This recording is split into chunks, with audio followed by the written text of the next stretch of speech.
अस्सलाम वालेकुम all viewers, welcome to R B education hub. आज इस वीडियो में हम लोग वल्नरेबिलिटी को फाइंड आउट करना सीखेंगे कि एक सिस्टम में किस तरीके से वल्नरेबिलिटी को फाइंड आउट किया जाता है कि वो सिस्टम वल्नरेबल है या नहीं। पिछली वीडियोस में हम लोगों ने एनमैप में host discovery, pot scanning, service version detection और एनएसई एनमैप स्क्रिप्टिंग इंजन सीखा और एक वीडियो में हम लोगों ने सिस्टम हैकिंग भी डेमो के तौर पे किया था। आज इस वीडियो में हम लोग वल्नरेबिलिटी को फाइंड आउट करेंगे। तो ये वीडियो एक एजुकेशनल पर्पस के लिए बनाई जा रही है ताकि आप एथिकल हैकिंग को समझ सकें। यहाँ पर मैं किसी भी इलीगल एक्टिविटी को प्रमोट नहीं कर रहा हूँ। यहाँ पर मेरी अपनी एक बनाई हुई लैब है। यहाँ पर मेरे पास एक बनाई हुई लैब है, उसी के ऊपर मैं ये सारी एक्टिविटी को परफॉर्म करने वाला हूँ। तो चलिए सबसे पहले क्या करते हैं, काली लिनक्स को ओपन कर लेते हैं। यहाँ पर ये देखिए मैं काली लिनक्स ओपन कर लिया हूँ और यहाँ पे आ जाते हैं, टर्मिनल ओपन करते हैं और मैं इसे थोड़ा जूम कर लेता हूँ और रूट यूज़र भी बन जाता हूँ।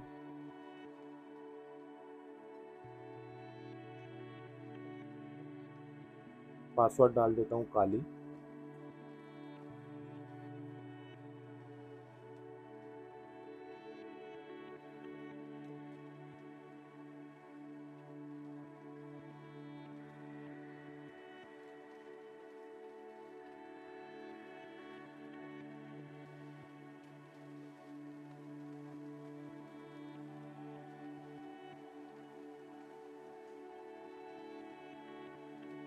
कैप्स लॉक ऑन था इसीलिए पासवर्ड गलत बता रहा था। ये देखिए मैं रूट यूज़र बन गया हूँ। अभी मैं इसे क्लियर कर लेता हूँ। अभी देखिए यहाँ पर जब आपको किसी भी सिस्टम में वल्नरेबिलिटी को फाइंड आउट करना है तो सबसे पहले आपको क्या करना है, यहाँ पे एक कमांड लगाना है, nmap -sv स्क्रिप्ट। ये कमांड आपको लिखना है hyphen script is equal to banner. Banner एक स्क्रिप्ट का नाम है और कॉमा लगा के डिफ़ॉल्ट, ये एक कैटेगरी है एनएसई की। ये मैं पिछली वीडियोस में आप लोगों को बताया था। तो ये पूरी कैटेगरी, डिफ़ॉल्ट कैटेगरी में जितनी भी स्क्रिप्ट है मैं सभी को रन कर रहा हूँ। और वल्न भी एक कैटेगरी है। तो यहाँ पर मैं वल्न कैटेगरी में जितनी स्क्रिप्ट है सभी को रन कर रहा हूँ। और -p पॉड नंबर 21, आप यहाँ पे ऑल पॉड 65,535 पॉड को स्कैन करेंगे। मैं यहाँ पर सिर्फ एक पॉड को स्कैन कर रहा हूँ क्योंकि ये वीडियो मैं रिकॉर्ड कर रहा हूँ। अगर मैं 65,535 पॉड को स्कैन करूँगा तो बहुत टाइम लग जाएगा। तो मैं आपको सिर्फ एक पॉड स्कैन करके बता रहा हूँ। आपने 65,535 पॉड टोटल स्कैन करने हैं। तो यहाँ पर आपने -p हाइफन लगा देना है। पॉट मेंशन नहीं करना है, सिर्फ -p और उसके बाद फिर हाइफन लगा देना है। तो 65,535 पॉट ये स्कैन करेगा। और यहाँ पे मैं टारगेट आईपी देता हूँ।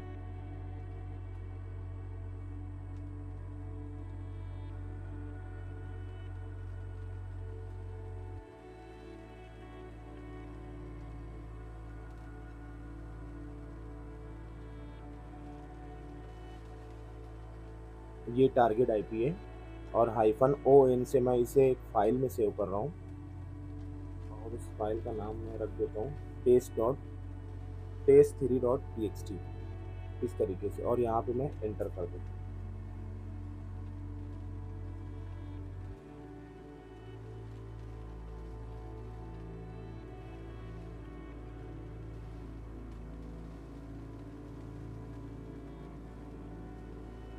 देखिए यहाँ पे रिज़ल्ट आ चुका है। लेकिन जब आप 65,535 पॉड को स्कैन करेंगे तो आपके सामने बहुत लंबी चौड़ी लिस्ट आ जाएंगी। तो मैं यहाँ पर एक पॉड के ऊपर किया हूँ तो इतनी कम लिस्ट आई है। लेकिन मैं ये आपको समझा देता हूँ कि कैसे आपने इसे रीड करना है। बहुत ही आसान तरीके से मैं बताऊँगा और उसी तरीके से आपने सारी स्क्रिप्ट, जो भी यहाँ पर रिज़ल्ट आएगा आपका जितने भी पॉड का, आपने उसी को देखते हुए इसे समझना है। तो कुछ चीज़ें देखनी है। अगर आपको वो चीज़ें मिल जाती है तो वो सिस्टम जो है वल्नरेबल है, ये कंफर्म हो जाता है। तो देखिए यहाँ पर, ये देखिए यहाँ पे लिखा हुआ है कंट्रोल कनेक्शन इस प्लेन टेक्स्ट। इसका मतलब क्या है कि एफटीपी की जो सर्विस है, ये जो डेटा ट्रांसफ़र कर रही है, ये प्लेन टेक्स्ट में ट्रांसफ़र कर रही है। मतलब यहाँ पे कोई भी इंक्रिप्शन नहीं है। तो इससे क्या हो सकता है कि यूज़र नेम और पासवर्ड स्निफ हो सकता है वायर शार्क की मदद से। हैकर आपके यूज़र नेम और पासवर्ड को रीड कर सकता है स्निफ करके। तो ये एक वल्नरेबिलिटी यहाँ पे हमें मिल जाती है। और थोड़ा नीचे आते हैं।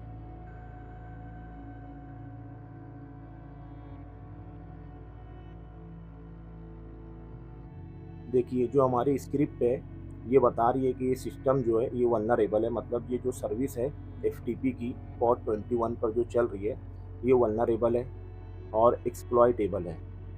देन आप देखेंगे कि इसे रिपोर्ट किया गया था 2011 में। मतलब ये एक नोन वल्नरेबिलिटी है जो पब्लिक अवेलेबल है, और इसके अंदर बैकडोर भी है।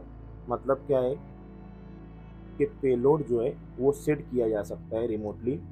देन आप देखिए यहाँ पे यूआईडी 0 बता रहा है, और यहाँ लिखा हुआ है रूट। इसका क्या मतलब है? इसका मतलब ये है कि स्क्रिप्ट बता रही है कि जब इसके ऊपर एक्सप्लॉइट रन किया जाएगा तो सामने से रूट एक्सेस मिल जाएगा, मतलब फुल कंट्रोल इसका मिल जाएगा।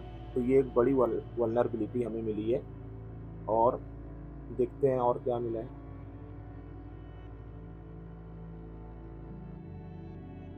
देखिए यहाँ पर हम लोगों को मिला है अनोनिमस एफटीपी लॉगिन अलाउ।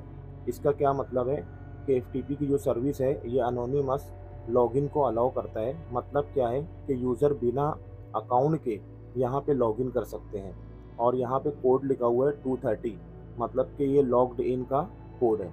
तो मैं आपको बताता हूँ ये अनोनिमस लॉगिन कैसे हो सकता है। यहाँ पर मैं, तो हम लोग इसे ट्राई भी कर सकते हैं चेक करके। जैसे कि ये बता तो रहा है कि अनोनिमस लॉगिन अवेलेबल है, तो मैं इसे जूम करता हूँ और हम लोग लॉगिन करके देखते हैं।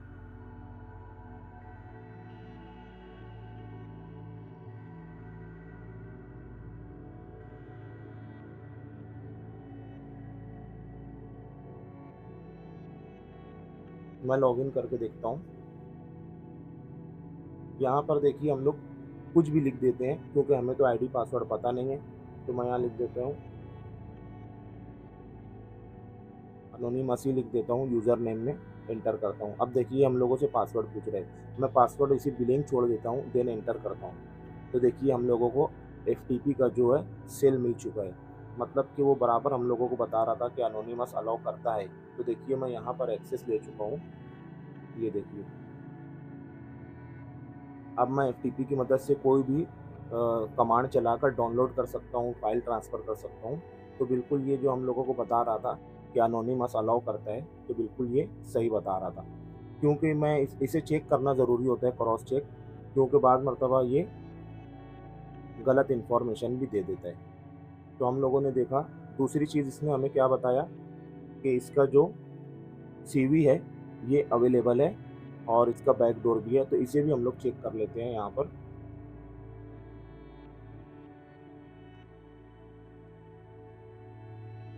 एक टर्मिनल ओपन करता हूँ और इसे जूम करता हूँ।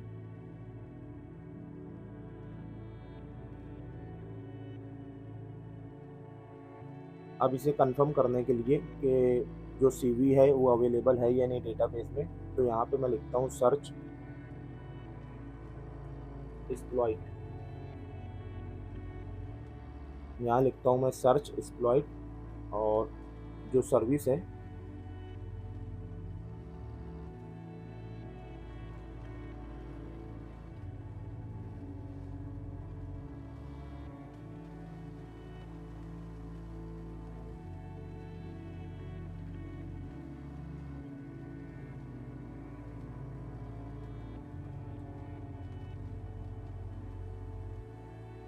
अब मैं इसे एंटर करता हूँ। देखिए तो ये डेटाबेस में अवेलेबल है, ये सीवी इसका बैकडोर कमांड है। यहाँ पे लिखा हुआ है बैकडोर कमांड। मतलब कि जो हम लोगों को रिजल्ट आया वो बिल्कुल सही रिजल्ट आया है। और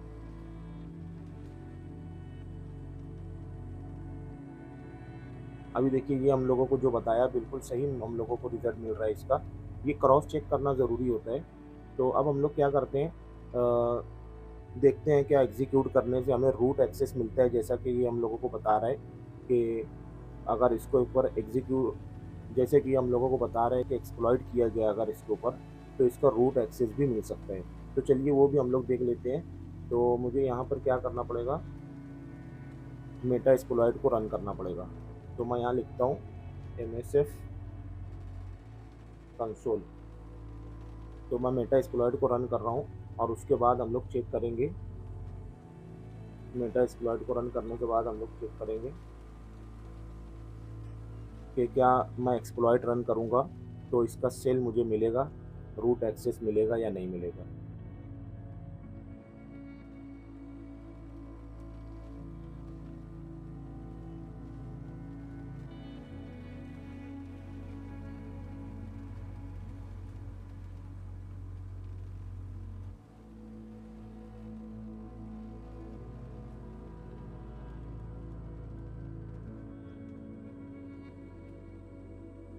देखिए ये मेटा एक्सप्लॉइट रन हो चुका है।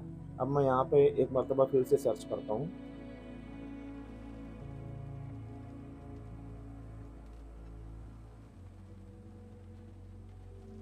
देखिए इसे थोड़ा जूम करें।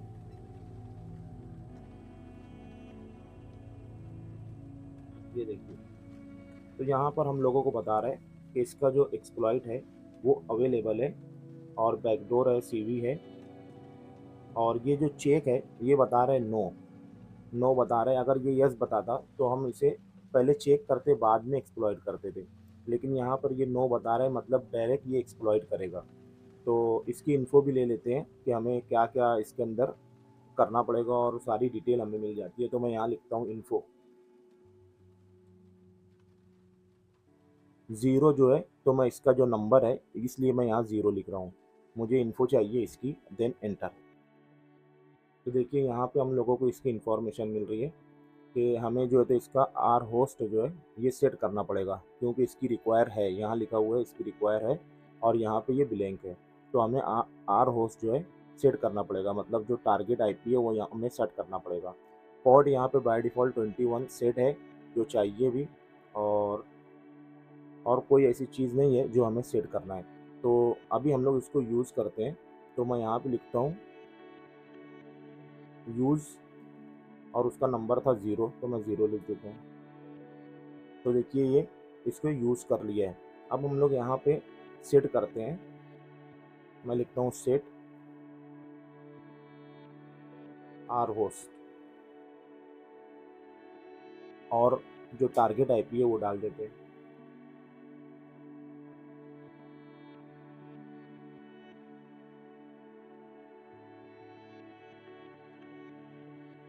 एंटर करते हैं। तो देखिए ये बिल्कुल रेडी हो चुका है।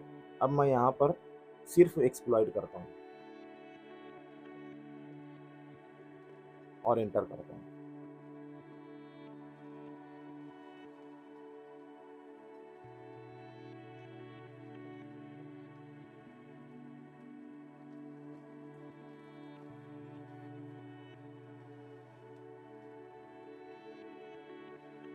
जी, देखिए ये हमें सेल मिल चुका है मेटा एक्सप्लॉइटेबल 2 का।